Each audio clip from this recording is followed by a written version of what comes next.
So they are saying that a weak opposition across the country, including the Congress. Do you think that the general perception that is it so that the BJP is doing everything that they can just because the opposition is not united across many states and especially in Delhi and at the center? See, an opposition in any country functions within a framework. What is that framework? The framework is the press. The framework is the judicial system. The framework are institutions that protect the voice of the people. This is the framework. That entire framework has been captured. The entire architecture of giving voice to the people of India is captured and controlled by the BJP. You know that. In fact, you come from one of the newspapers that exerts a little bit of independence. That's not the case with most TV channels and newspapers.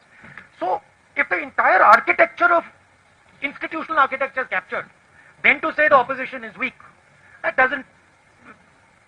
that's not really a correct statement. Give me a free press. Give me institutions that are free. And the government will not last. I don't have that. I can take proof, clear-cut proof of, for example, the Rafael deal. I can bring it to you. Don't show it.